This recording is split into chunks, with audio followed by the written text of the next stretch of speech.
ഹരേ കൃഷ്ണ. സർവം ശ്രീ രാധാകൃഷ്ണാർപ്പണമസ്തു. അധ്യായം 2 ഗീതാ വിഷയ സംഗ്രഹം. ശ്ലോകം 29.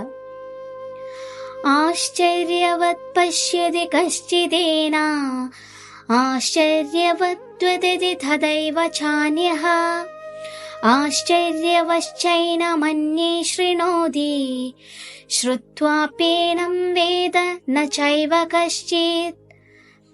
വിവർത്തനം: ചിലരുടെ ദൃഷ്ടിയിൽ ആത്മാവ് അതിശയിപ്പിക്കുന്ന ഒന്നാണ്. ചിലർ അതിനെ ആശ്ചര്യകരമായി വർണ്ണിക്കുന്നു. മറ്റു ചിലർ അതിനെപ്പറ്റി ആശ്ചര്യപൂർവം കേൾക്കുന്നു.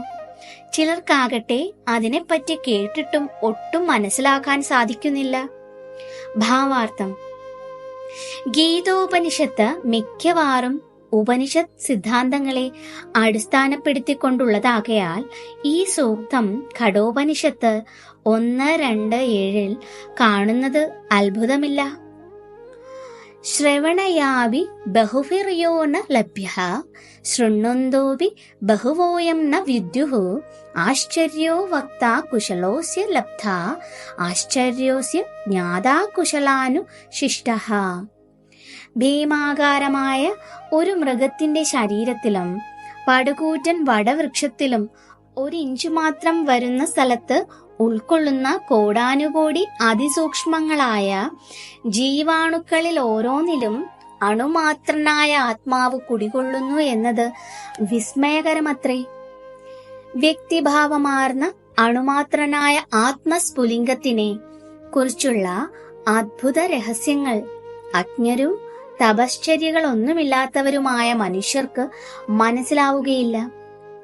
പ്രപഞ്ചത്തിലെ പ്രഥമ ജീവസത്തയായ ബ്രഹ്മാവിനും ജ്ഞാനം പകർന്നു കൊടുത്ത പ്രാമാണികൻ ഒരുപക്ഷെ ഇത് വിശദീകരിച്ചു കൊടുത്തു എന്നിരിക്കലും അവർക്കിത് മനസ്സിലാവുകയില്ല.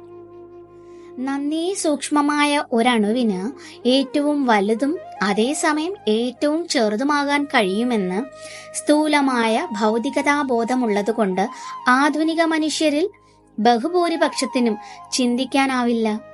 അവർ ആത്മാവിനെ ഘടന കൊണ്ടോ വർണ്ണ്യവിഷയമെന്ന നിലയ്ക്കോ ആശ്ചര്യമെന്ന് കരുതുന്നു. മായാമോഹിതരായി ജനങ്ങൾ ഇന്ദ്രിയ സംതൃപ്തിക്ക് വേണ്ടിയുള്ള വസ്തുക്കളിൽ ആകൃഷ്ടരായിത്തീരുന്നു. ആത്മജ്ഞാനം ഇല്ലാത്തതുമൂലം നിലനിൽപ്പിനു വേണ്ടിയുള്ള സമരം പരാജയത്തിലേക്ക് കലാശിക്കൂ എന്നത് വാസ്തവമാണെങ്കിലും അവർക്ക് ആ വസ്തുത മനസ്സിലാക്കാൻ സാധിക്കുന്നില്ല. ആത്മാവിനെപ്പറ്റി ചിന്തിച്ചുകൊണ്ട് തന്നെ ഭൗതിക ക്ലേശങ്ങൾക്ക് പരിഹാരമുണ്ടാക്കാമെന്ന് പലർക്കും അറിഞ്ഞുകൂടാ എന്ന് വരാം. ആത്മാവിനെക്കുറിച്ച് അറിയാൻ താല്പര്യമുള്ള ചിലർ തദ്വിഷയങ്ങൾ ചർച്ച ചെയ്യുന്ന സദസ്സുകളിലോ സത്സംഗങ്ങളിലോ പങ്കെടുക്കുന്നുണ്ടാവാം. എങ്കിലും ചിലപ്പോൾ അറിവില്ലായ്മ കാരണം പരമാത്മാവും അണുമാത്രനായ ആത്മാവും സ്ഥൂല സൂക്ഷ്മ വ്യത്യാസമന്യേ ഒന്നു തന്നെയെന്ന് തെറ്റിദ്ധരിക്കാൻ സാധ്യതയുണ്ട്. പരമാത്മാവ്, അണുമാത്രനായ ജീവാത്മാവ് എന്നിവയുടെ നില, അവരവരുടെ പ്രവർത്തനങ്ങൾ, പരസ്പര ബന്ധം, അവയെ സംബന്ധിച്ച മറ്റ് ചെറുതും വലുതുമായ വിവരങ്ങൾ, ഇതെല്ലാം കുറ്റമറ്റ രീതിയിൽ ഗ്രഹിച്ചിട്ടുള്ളവരെ കണ്ടെത്താൻ പ്രയാസമുണ്ട്.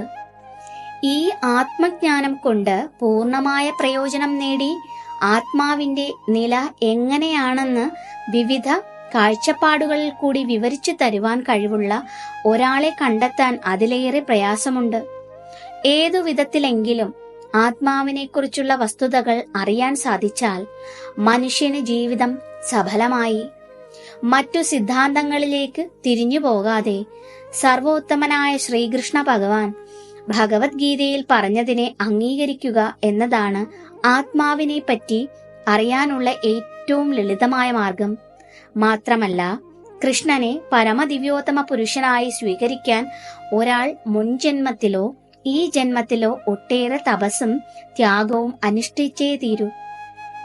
ഒരു പരിശുദ്ധ കൃഷ്ണഭക്തന്റെ അഹൈതുകമായ കരുണ കൊണ്ട് മാത്രമേ ഒരാൾക്ക് കൃഷ്ണനെ അതേപടി അറിയാൻ കഴിയൂ.